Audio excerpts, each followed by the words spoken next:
కాకినాడ నగరపాలక సంస్థలో పనిచేస్తున్న క్లాప్ వాహనాల డ్రైవర్లు గత 34 రోజులుగా 3 నెలల బకాయి వేతనాలు చెల్లించాలని కోరుతూ చేస్తున్న ఆందోళనను తాత్కాలికంగా విరమించారు. బుధవారం కార్పొరేషన్ కార్యాలయం ఎదుట క్లాప్ వాహనాల డ్రైవర్లు చేస్తున్న రిలే దీక్ష శిబిరాన్ని టీఎన్టీయూసీ జిల్లా అధ్యక్షులు గదుల సాయిబాబా సందర్శించి వారికి మద్దతు పలికారు. అనంతరం టీఎన్టీయూసీ జిల్లా అధ్యక్షులు గదుల సాయిబాబా ఆధ్వర్యంలో ఏఐటీయూసీ, సిఐటీయూసీ నాయకులు నగరపాలక సంస్థ కమిషనర్ భావనను కలిసి క్లాప్ వాహనాల డ్రైవర్ల సమస్యపై చర్చించారు. ఈ చర్చల అనంతరం గదుల సాయిబాబా మీడియాతో మాట్లాడుతూ కమిషనర్తో జరిపిన చర్చలు సఫలమయ్యాయని వివరించారు. ఏఐటీయూసీ నాయకులు సత్యనారాయణ మాట్లాడుతూ కమిషనర్ ఇచ్చిన హామీని నిలబెట్టుకోవాలని, లేని పక్షంలో తిరిగి క్లాప్ వాహనాల డ్రైవర్ల ఆందోళనకు దిగుతారని హెచ్చరించారు. ఈ కార్యక్రమంలో సిఐటియు నాయకులు మల్కా వెంకటరమణ, మేడిశెట్టి వెంకటరమణ, క్లాప్ డ్రైవర్లు సంఘం నాయకులు ఇస్మాయిల్, సంతోష్, శివశంకర్, గంగాధర్, రాజు, వెంకటేష్, సూరిబాబు, దుర్గాబాబు, శివ, రమణ తదితరులు పాల్గొన్నారు. మీ దగ్గర పిఎఫ్లు రికవర్ చేసి ఆడి దగ్గర పెట్టుకున్నాడు. ఆడి నుంచి పిఎఫ్ వేయట్లా. ఓ సైడ్ ఎత్తే ఎలా కుదురుద్ది? 2 వేయాలి కదా. అసలు ఈ ప్రభుత్వ రంగ సంస్థల్లో కాంట్రాక్టీకరణే పెద్ద ప్రమాదకరమైన పరిస్థితి.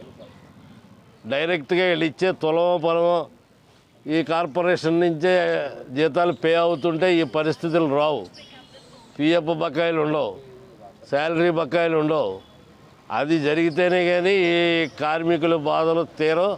ఈ మధ్య దళారీ కాంట్రాక్ట్ వ్యవస్థ ఏదైతే ఉందో అది నాశనం అయితేనే కానీ కార్మిక వర్గానికి అటు మున్సిపల్ కార్పొరేషన్కి కూడా శ్రేయస్కరం కాదనేది ఈ సందర్భంగా తెలియజేస్తున్నాను.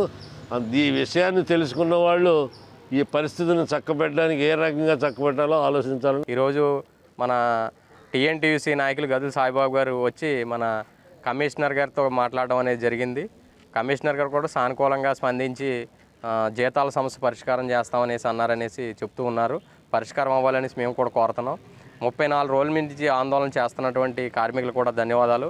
సమస్య పరిష్కారం అయ్యి కార్మికులందరూ విధుల్లోకి వెళ్తే ఏ ఆటంకం లేకుండా విధులు నిర్వహిస్తారని కూడా మేము కార్మిక సంఘాలుగా హామీ ఇస్తూ ఉన్నాం.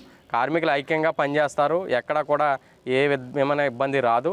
గతంలో కూడా పనిచేశారు కాబట్టి కాకినాడ నగర కార్పొరేషన్కి దేశంలోనే 2వ స్థానంలో శానిటేషన్ విభాగంలో అవార్డు కూడా వచ్చింది.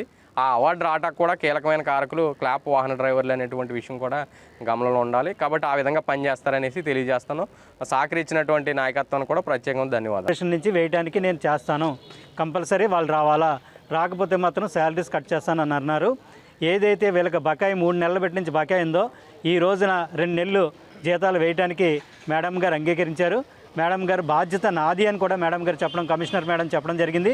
ఆ విధంగా వీళ్ళకి కూడా తెలియజేస్తున్నాను.